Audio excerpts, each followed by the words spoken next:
Okay, so I got to get started here.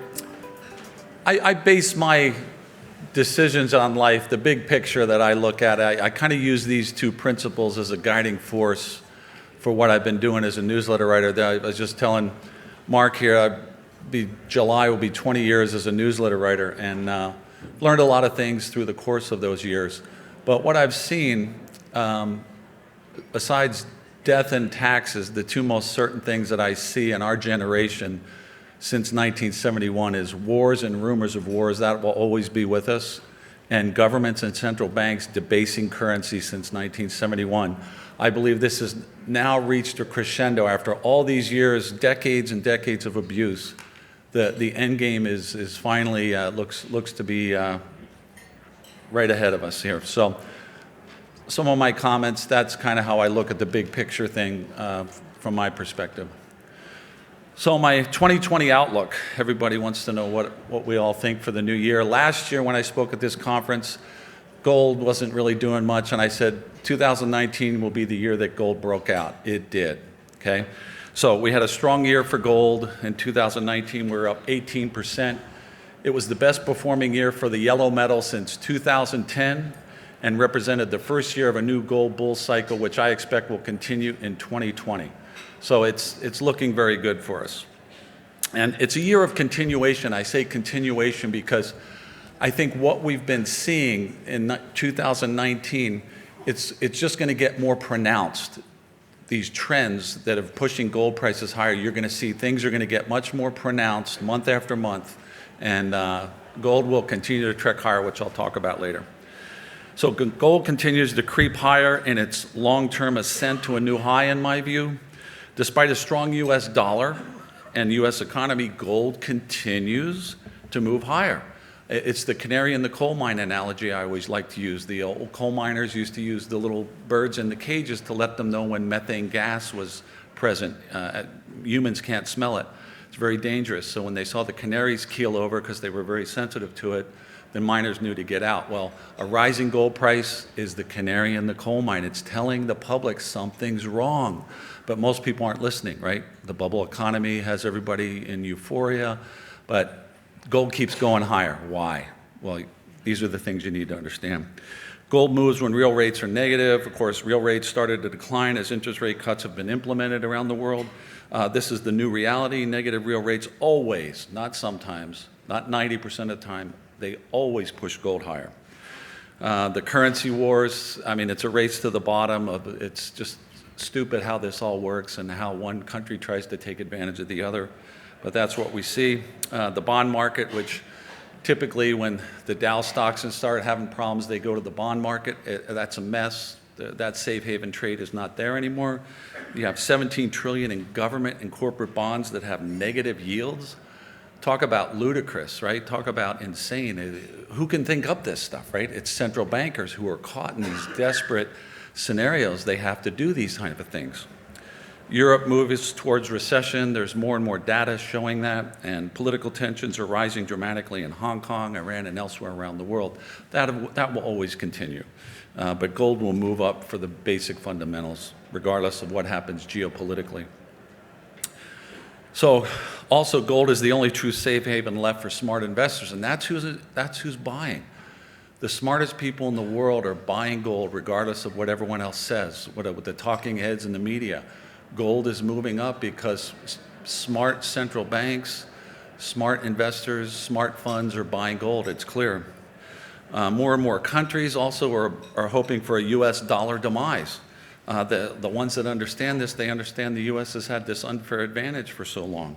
And trading in these other currencies. Abandonment of the petrodollar is well underway. It's been so for several years. Loss of benchmark currency status for the U.S. is gaining momentum, and the cleanest shirt in the dirty laundry, as Richard Russell always used to call the U.S. dollar, is becoming more soiled itself. The next one is something that I think has really got my attention this past week, and I put this in my presentation at the last minute because I think after all these years of watching the open interest on the COMEX, I think we're finally seeing the telltale signs that we're coming to this inflection point We've talked about this. I've talked about it. Most people don't pay attention to this.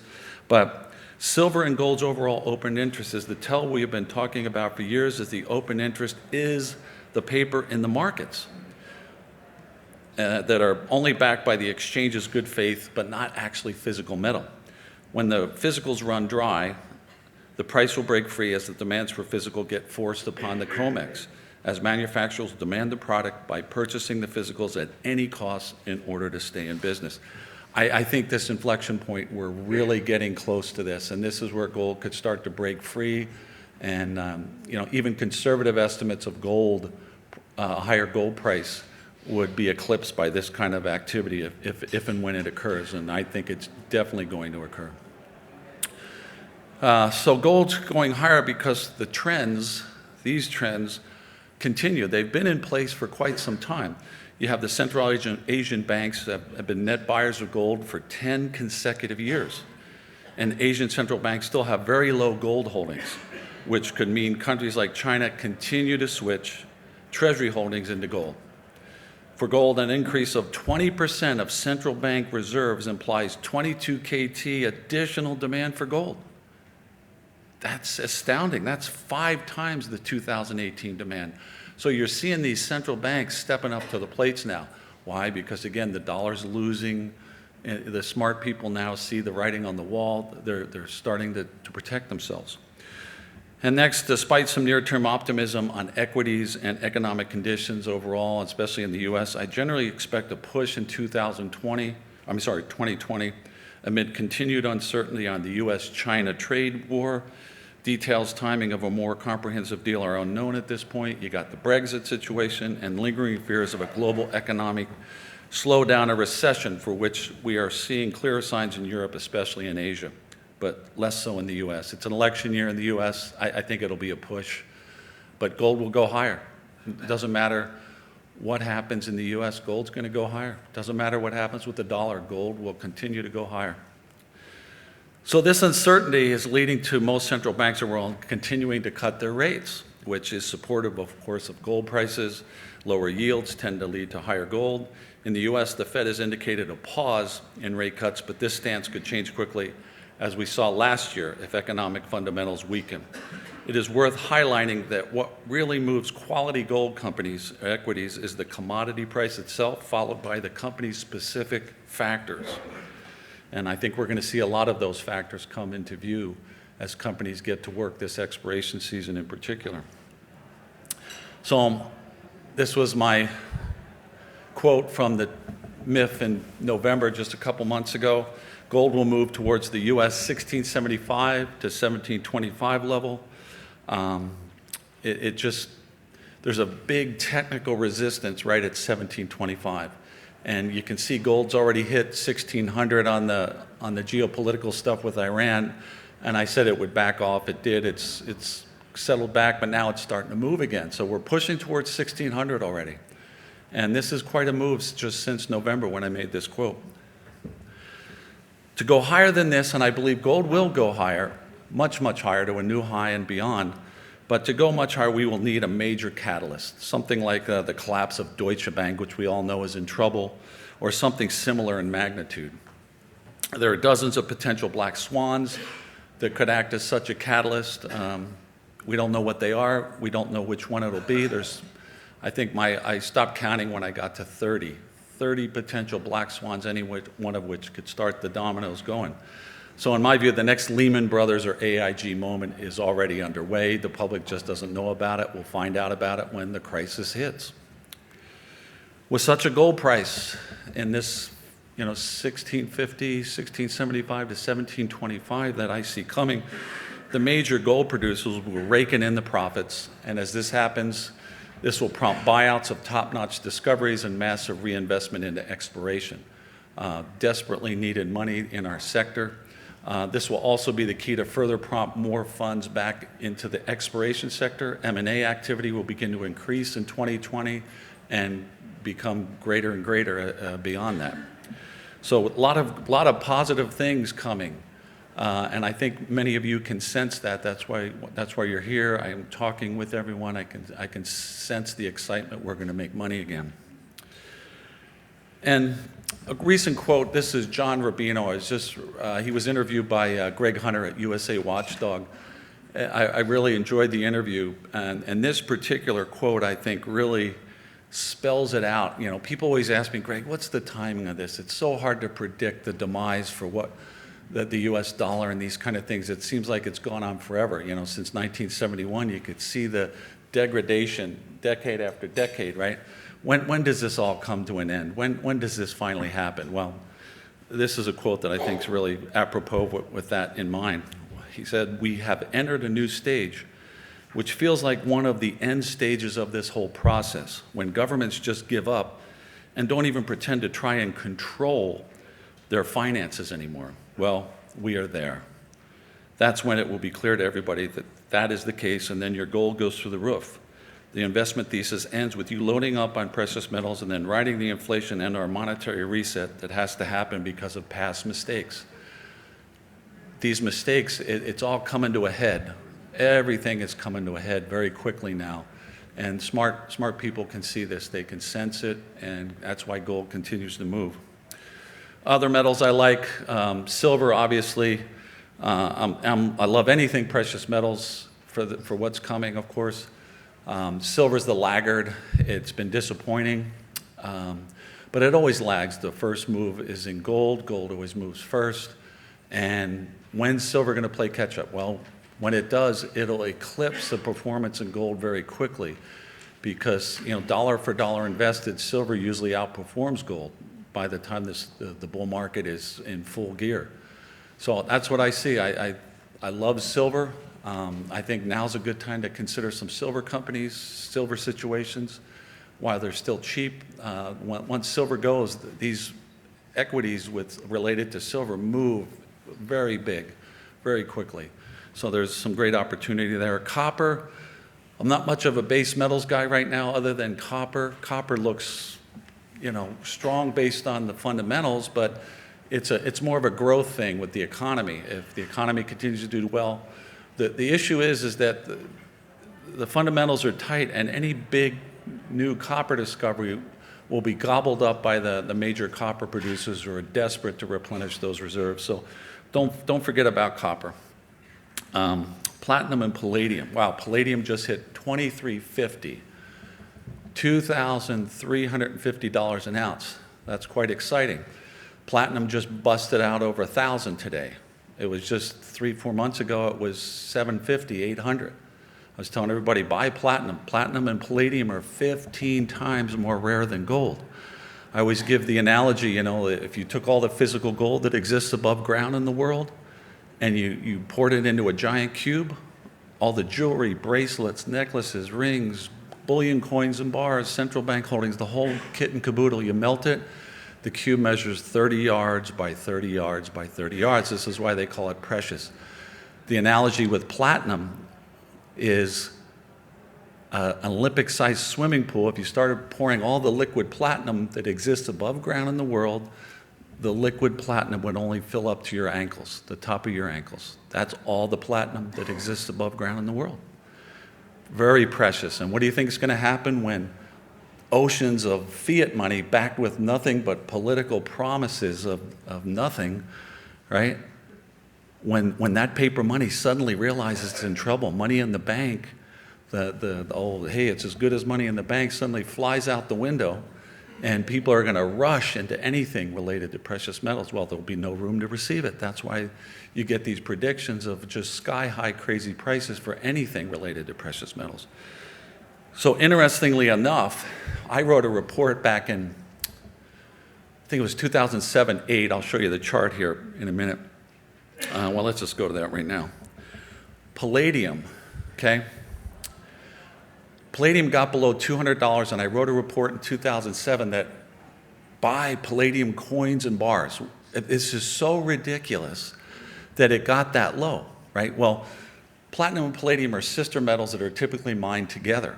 They have a 4,000 degree Fahrenheit melting point, very, very high of all the metals. And because of that, they have some very unique technological applications, the biggest of which is in the catalytic converters of our cars, a very ultra-thin layer is applied to the catalytic converter, and it acts to help reduce pollution, which is very effective. All the cars have it. Well, when palladium was 179 and platinum was 2,200, the car companies decided, hey, let's switch out. We can use either one, but they have to retool their equipment. So in 2007, 8, right in that time period, suddenly there was an announcement, hey, we're switching to the cheaper palladium, okay? Now for the last 12, 13 years, palladium's been on the rise and platinum started to retrace. Now you have palladium that's in supply deficit. You have platinum that's just slightly above, in a little bit of a surplus, but not much. Will the car companies change here very soon? Okay.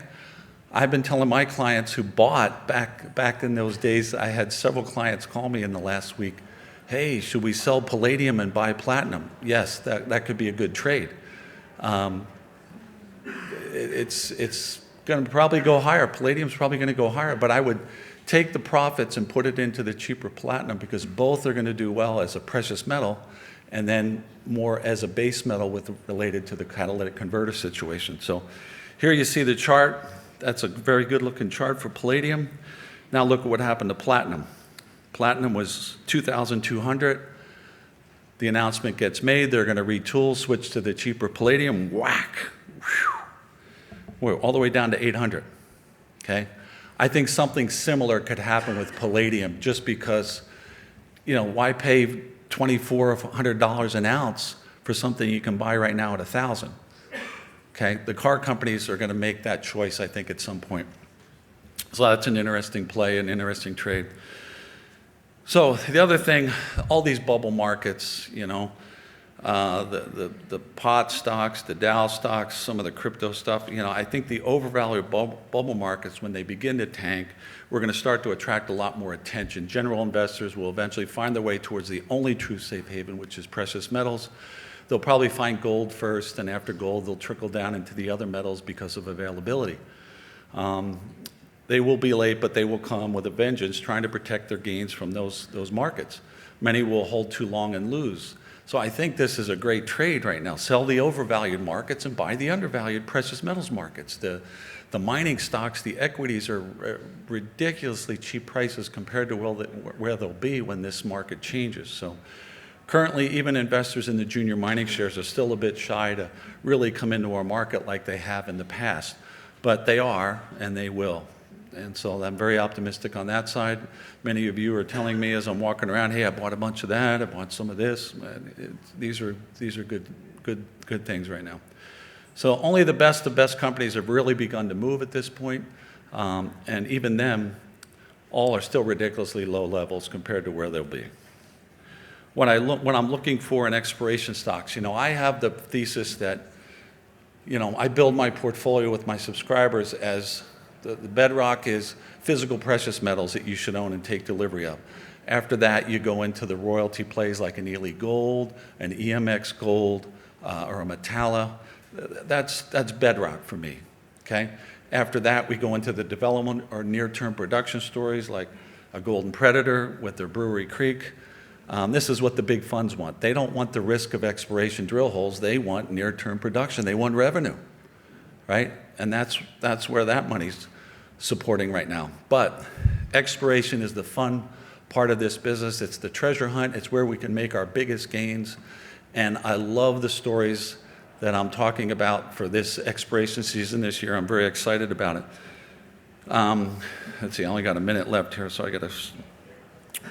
What I look for here, I'm just going to tell you, it's at a conference like this, there's a lot of good companies here.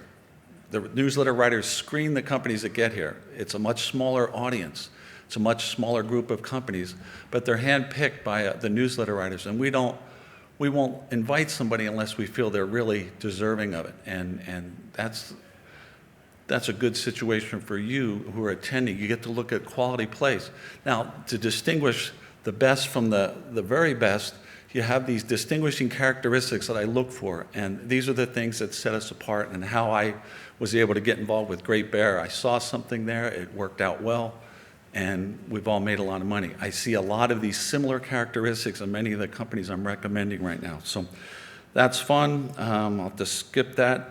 My top explorations and picks for 2020, Scotty Resources, SCOT, VR Resources, which is drilling right now. Soon we'll be drilling. Discovery Harbor Resources, which you'll hear about today, and Max Tech Ventures, which you'll also hear about today. That's my talk. Describe to any of my newsletters or services, www.discoverynexus.com. Thanks for listening. And let's see, first up here,